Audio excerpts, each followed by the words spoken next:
This is Virendra Mehta. Welcome you all on the Memory Genius channel. बहुत सारे students ने ये query किया है कि सर सेक्स बिफोर मैरिज सही है या गलत है।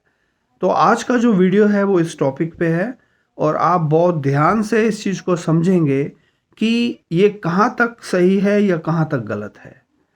देखिए, शास्त्रार्थ के अकॉर्डिंग जो सेक्स है वो एक यज्ञ की तरह है जिसमें हम सीमेन का आहुति जो है वो डालते हैं। तेजस्वी इंसान, तेजस्वी संतान प्राप्त करने के लिए ये यज्ञ करना पड़ता है। This is very important and this is very important process. लेकिन अगर आप ये बोले कि मैरिज से पहले क्या हम इस चीज़ को कर सकते हैं, तो देखिए कि हमारा जो ह्यूमन बीइंग का जो लाइफ है 100 इयर्स का, वो 4 आश्रम्स में डिवाइड किया गया है। First 25 years very crucial, very important, जहां हर एक ह्यूमन बीइंग अपना एक बेस बनाता है, राइट। क्योंकि देखिए, कोई भी इमारत अगर हमें बहुत बड़ी, बहुत ही ऊंची अगर बनानी है, तो उसकी जो नींव है, उसका जो बेस है वो बहुत स्ट्रोंग होना चाहिए, बहुत शक्तिशाली होना चाहिए। क्योंकि अगर किसी इमारत का जो बेस है, नींव है, वो अगर कमज़ोर रह गई, तो उस पे एक लंबी चौड़ी इमारत जो है वो नहीं बन सकती। ये कॉन्सेप्ट पहले आप अच्छे से समझ लीजिए। और फिर जो ये ह्यूमन लाइफ के जो 100 इयर्स है, ये बहुत ही ब्यूटीफुली हमारे जो महर्षिज थे उन्होंने डिज़ाइन किया है, उन्होंने डिवाइड किया है पूरी लाइफ को 25 इयर्स में।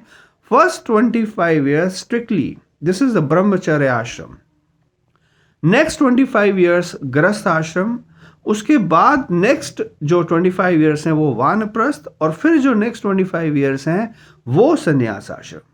तो सबसे इसमें इंपॉर्टेंट आश्रम, सबसे क्रूशियल आश्रम वो है हमारा ब्रह्मचर्य आश्रम, जो फर्स्ट 25 इयर्स है। अगर कोई यूथ, अगर कोई ह्यूमन बीइंग फर्स्ट 25 इयर्स अगर ब्रह्मचर्य का पालन नहीं करता है, तो निश्चित तौर पे जो बेस है इमारत का, जो बिल्डिंग का जो नींव है, वो कमजोर हो जाएगा, राइट। क्योंकि देखिए, ये जो सिस्टम है, ये जो लस्ट है, क्योंकि वो सेक्स के लिए क्यों जाएगा? क्योंकि due to the lust, and that is a negative emotion. देखिए, ये एक ऐसा कुएं की तरह है ये लस्ट वाला इमोशन, कि जिसका कोई बेस ही नहीं है, जिसका कोई तल ही नहीं है, राइट। आप एक बार इस चीज के लिए जाएंगे तो फिर उसके बाद आप और नीचे, फिर और नीचे, फिर और नीचे, मीन्स इन्फिनिटी, राइट। आप उस कुएं में से, उस लस्ट के कुएं में से आप बाहर नहीं आ सकते। इस चीज को आप अच्छे से समझ लीजिए, राइट। तो इसीलिए ये नेगेटिव है, राइट, क्योंकि इस समय इस चीज की रिक्वायरमेंट ही नहीं है। ये जो फर्स्ट 25 इयर्स है, हर एक यूथ को अपनी लाइफ को तेजस्वी बनाने के लिए स्पेंड करने चाहिए, अपना करियर बनाने के लिए स्पेंड करने चाहिए। और यही फर्स्ट 25 इयर्स है जहां में, जिसमें बहुत सारी शक्तियां हम इस यूनिवर्स से टैप कर सकते हैं। क्योंकि ये अगर 25 इयर्स कोई इंसान अगर लस्ट में स्पेंड कर देगा या इस नेगेटिविटी में स्पेंड कर देगा, मैं नेगेटिविटी इसलिए कह रहा हूं कि ये उस समय नेगेटिव है। हर एक चीज अपने सही समय पर ही होनी चाहिए, राइट। और फर्स्ट 25 इयर्स में ये इस चीज के लिए ये सही समय नहीं है, राइट। उसके लिए जो एक सिस्टम बनाया है, गृहस्थ आश्रम बनाया है, हाँ, उस चीज के लिए हम इस यज्ञ को करेंगे, लेकिन वो भी बिना पर्पस के नहीं, क्योंकि हमने अपने सीमेन को यूज करना है, ना कि वेस्ट करना है। क्योंकि अगर हमें एक तेजस्वी संतान चाहिए, प्रोजिनी, तो उस चीज के लिए एक यज्ञ किया जाना चाहिए। और तभी तेजस्वी संतान हमें मिलेगी जब हमारा जो सीमेन है वो पावरफुल होगा। लेकिन अगर हम ये गलती कर दें कि फर्स्ट 25 इयर्स जहां हमें एक फोकस, जहां हमें art of concentration, art of focus या मेमोराइजिंग पावर, वो आर्ट सीखनी चाहिए, उसके अगेंस्ट अगर हम इस लस्ट के अंदर चले जाएंगे, तो आपकी लाइफ का जो बेस है वो शक्तिशाली नहीं हो सकता, राइट। क्योंकि यही हमारे लाइफ का सबसे स्ट्रॉन्गेस्ट पॉइंट है। आप इस चीज़ को मिस नहीं करें, इस चीज़ को बहुत ध्यानपूर्वक समझें, क्योंकि इन फर्स्ट 25 ईयर्स में आपको शक्तियाँ गेन करनी है। आपको अपने खान-पान का उठते, बैठते, लिखते हर एक चीज़ पे बहुत ही होशपूर्वक आपको होना चाहिए। मैं बार-बार एक ही वर्ड लेके आ रहा हूँ, कॉन्शियसनेस, होश, क्योंकि ये चीज़ें तब होती हैं जब हम लोग बेहोश होते हैं, राइट? तो आपको पूरी कॉन्शियसनेस के साथ, पूरे होश के साथ ये जो फर्स्ट 25 ईयर्स हैं, इनको आपको स्पेंड करना है। इसमें तो आपको सिर्फ गेन करना है, लूज कुछ भी नहीं करना है, राइट? तो किसी भी चीज का, स्पेशली सीमेंट का लॉस होना, इट्स रियली बहुत नेगेटिव चीज है हमारे लिए।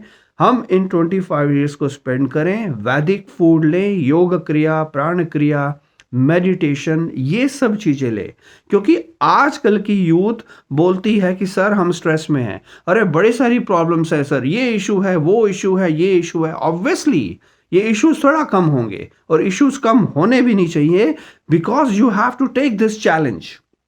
ये आपकी लाइफ है, और इसको पावरफुल बनाना आपकी ही जिम्मेदारी है। आप ही रिस्पॉन्सिबल हैं हर एक चीज के लिए जो घटना आपके साथ घट रही है।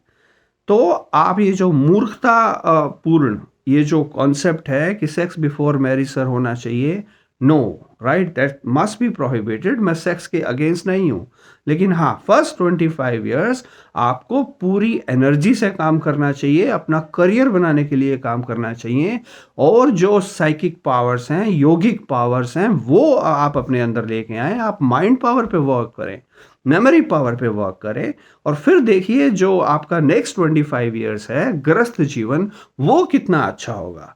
आज बेसिकली क्या है, उल्टा है। मीन्स आज की यूथ चाहती है कि वो फर्स्ट 25 ईयर्स में प्लेजर ले ले, और फिर आगे के जो 75 ईयर्स हैं वो इतनी बुरी सर्कमस्टांसेस में वो लोग ये लाइफ जो है वो जीते हैं, जिसका कुछ कहना ही नहीं है। तो समझदारी, बुद्धिमता इसी में है कि फर्स्ट जो 25 ईयर्स हैं आप बहुत इफेक्टिव जिए।